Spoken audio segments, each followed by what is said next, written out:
Hello दोस्त, मेरा YouTube channel पर आपका स्वागत है। ये एजुकेशन सेंटर पर आज हम लाए हैं क्लास 11th का मैथ एनसीईआरटी जो हिंदी माध्यम से बताने वाला हूँ। आज हमको पढ़ना समुच्चय के बारे में। आखिर समुच्चय है क्या? इंग्लिश में बोलते हैं सेट। पहले मैं बता देता हूँ कि समुच्चय का आखिर अर्थ होता है क्या। समुच्चय मतलब होता है जैसे में आप बाजार करने जाते हैं, मार्केट जब आप जाते हैं तो आप सब्जी मंडी में जाते हैं तो सब्जी खरीदते हैं, तो हर प्रकार का सब्जी खरीदते हैं तो अलग अलग थैली में आपको सब्जी देता है, तो अलग अलग थैली में लेते हैं। तो समुच्चय मतलब होता है संग्रह करना, किसी चीज़ को एक जगह जमा करने के लिए, उसी को बोलते हैं समुच्चय, मतलब संग्रह करने के लिए। जैसे आप घर में का सब्जी जो होता है मसाला, तो हर प्रकार का हल अलग अलग रखा जाता है।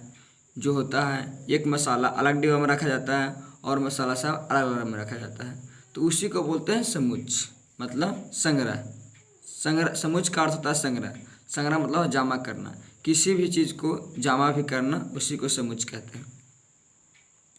जैसे देखिए समुच्चय का निरूपण है, जिसमें आप दैनिक जीवन में बहुधा वस्तु को संग्रह की चर्चा करते हैं। जैसे गड्डी की व्यक्तियों की भीड़, क्रिकेट की टीम की आदि से आप बाजार जाते हैं, वहाँ भीड़ रहता है तो बहुत सारे आदमी रहते हैं, तो वहाँ संग्रह होता है। एक जगह बहुत सारे अलग अलग प्रकार के आदमी होते हैं।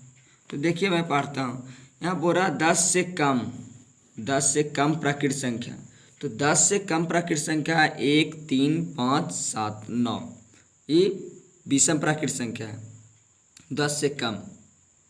भारत की नदियाँ, तो भारत की नदियाँ अलग अलग प्रकार की हो, तो संग्रह करेंगे तो उसी को बोलते हैं समुच्चय। अंग्रेजी में वर्णमाला की स्वर यानी ए, ई, आई, ओ, यू, ये भी इसी को संग्रह भी करेंगे तो क्या कहेगा? समुच्चय। मैं आज बताता हूँ अभाज्य संख्या। पढ़े होंगे अभाज्य संख्या आखिर है क्या।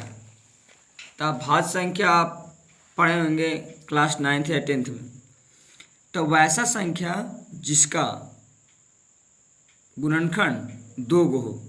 अभाज्य संख्या में गुणनखंड 2 गो होता है, या 1 से भाग देने पर जितना है, या फिर उसी में से उतने ही से भाग देने पर, या 1 से कटे या स्वयं से कटे, 2 ही गुणनखंड होता है।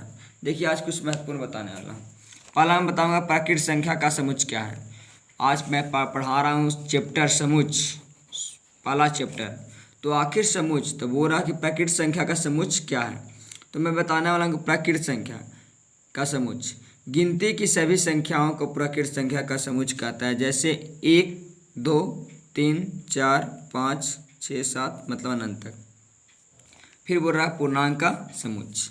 तो पूर्णांक का समुच्चय आपको पता होगा, ऋणात्मक तथा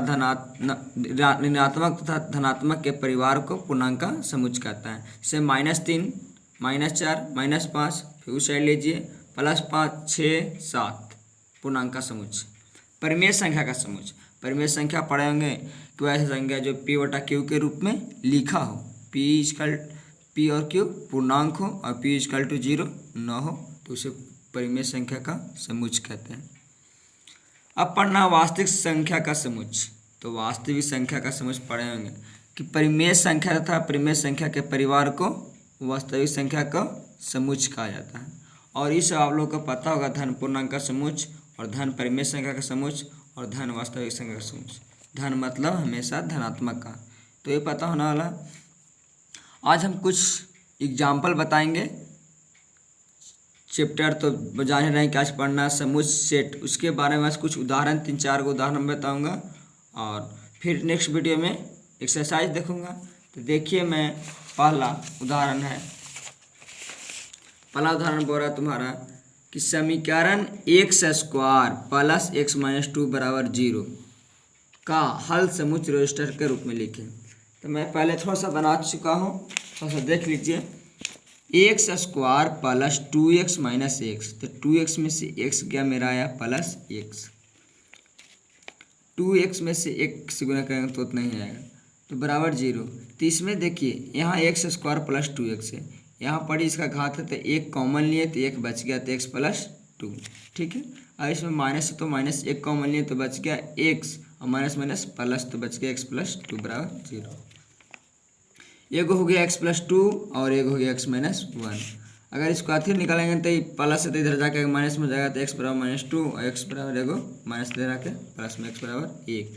अब हमको निकालना है रोस्टर के रूप में, तो रोस्टर के रूप में लाना है तो कैपिटल एक्स बराबर लिख सकते हैं, मान लीजिए कोष्ट बराबर माइनस टू कॉमा एक, आपको पहला बन गया। अब दूसरा उदाहरण देखते हैं। समुच्च मान लीजिए कोष्ट